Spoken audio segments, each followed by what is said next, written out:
Well, it's been another interesting week here for Kenny's Two Pennies. Interesting with what I have to say.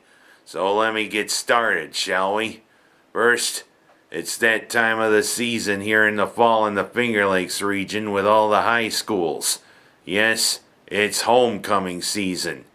And of course, my alma mater Mynderse and Waterloo both recently had their homecoming dances. And let's just say, they were interesting ones judging from the pictures I've seen from my friends about their kids. And of course last week I made an erroneous display when I talked about Liam Carragher. Thing is, I thought he was the king for the Mynderse homecoming dance when it turns out it was the son of another Seneca Falls legend.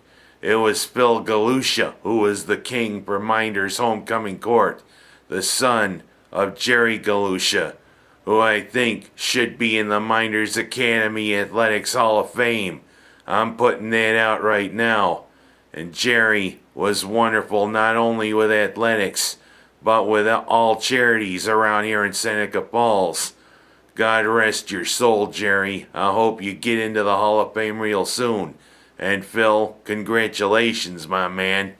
And of course, Liam, he was part of the court. But there's just one thing. Liam, I know that the ways of homecoming have changed, but why just the shirt and why the sneakers? You know, when we had homecoming, we had suit and tie and dress shoes. What happened to good old formality? Hey, I think at times you had to show a little dignity for a change. Not that I am criticizing you, Liam, but I think you get my point. But I will say for Waterloo's homecoming dance, two of my friends' kids looked absolutely stunning.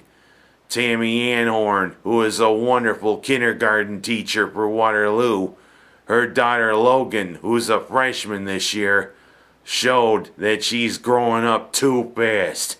She looked absolutely beautiful in her black dress and her red shoes. And also, Aaliyah DeChick, the daughter of my cousin Stephen DeChick and his wife Nicole, looked absolutely stunning in her dress. And I mean, she was very coordinated. Black outfit, black shoes. And also, to their son Jacob, a senior this year from Waterloo, looking like a nice gentleman, with his lady friend. But I will tell you, all you kids want some things. Homecoming is a wonderful time, and you should enjoy it. But no hanky-panky, if you know what I mean. Parents, keep an eye on your kids. And you know, congrats to both Mynderse and Waterloo for having good dances. Well, I'll talk about Mynderse in a way later on. But right now I'm going to get to a more serious local thing. Seems as though there was unrest again between factions of the Cayuga Nation and other factions. Hell, even down at that old vegetable stand that's right there where 89 and Baird Street Extension is, there was unrest. And over in Union Springs, there was unrest again.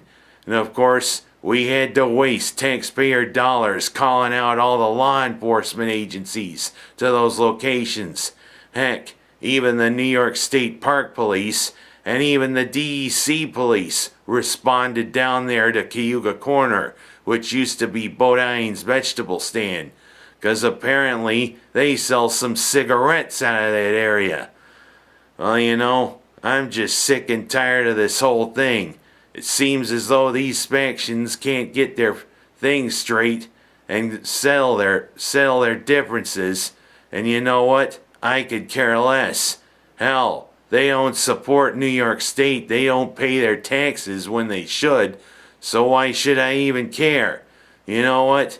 I wish this all would be real good if all you factions should fold up your teepees and get out. As you know what? You don't support the New York State economy. Why should we support yours? And to all those who go down to these businesses, buy their gasoline and buy their cigarettes, shame on you. You're not pouring money into New York State's coffers, you're pouring it into their coffers.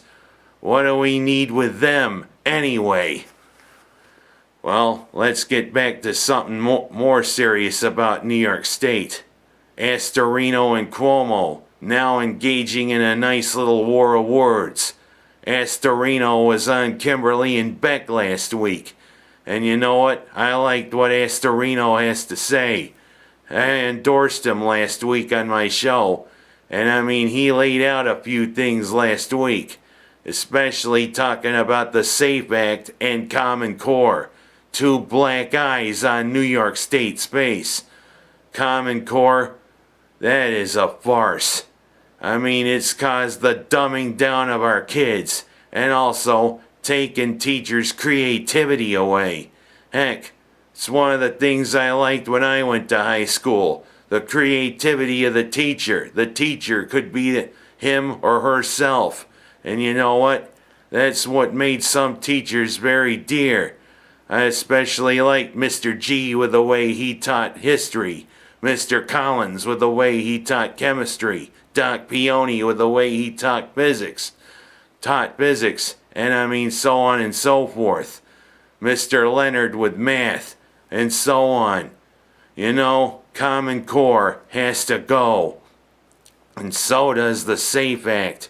Astorino said him and his running mate, Sheriff Moss, say within a month or two, if they get elected, that they're going to do away with the SAFE Act for once and for all. Well, you know, I want to hold you to your word, Astorino, because you know what? Cuomo seems to have some factions building in the Democratic Party. And you know, if there's factions building, that's not good for an incumbent like Cuomo. And Cuomo is not good for New York State. He's just shown he's a chip off the old block. And you know, my grandfather, God rest his soul, had a thing or two to say about your father. And I mean, when my grandfather was being tested when he was dying of cancer, the doctor asked him a few questions like if he had his wits about him. But when it came to talking about who was the governor of New York State, my grandfather's saying was priceless. And I am not going to say it on the show, but you know, that showed how he felt and what millions of upstaters felt about Mario Cuomo and what Andrew Cuomo is doing to New York State, putting us deeper and deeper into a hole. It's time to vote Cuomo out, time to vote Astorino in, shall we? And let's get back to a couple of nice things for sports fans. Yeah, Mynderse did lose the red jacket, but that was expected. And you know, we're going to be in the Connors and Barris Bowl again. And I think our first round opponent is going to be Wellsville, a 2-hour ride from up near the border there in Allegheny County. Well, you know why it's called Wellsville? Because nobody's sick. Oh well, bad joke. But the thing is, it's called Wellsville because oil was discovered near Wellsville. But you know, it's going to be a long ride for them to have their butts kicked right on Brock Field by Liam Carhair and the Blue Devils. But good weekends for both Syracuse and for Buffalo. A nice thrashing by the Cuse over Wake Forest. And another cardiac Bills moment, beating Minnesota with a last-second touchdown. Good old number 14 here. He's starting to show why we made him the number 1 pick and why we're paying him the big bucks. Sammy Watkins, you look pretty good. Kyle Orton, even in a shaky performance, that was pretty cool. Let's keep it going next week against the lowly Jets, Jets.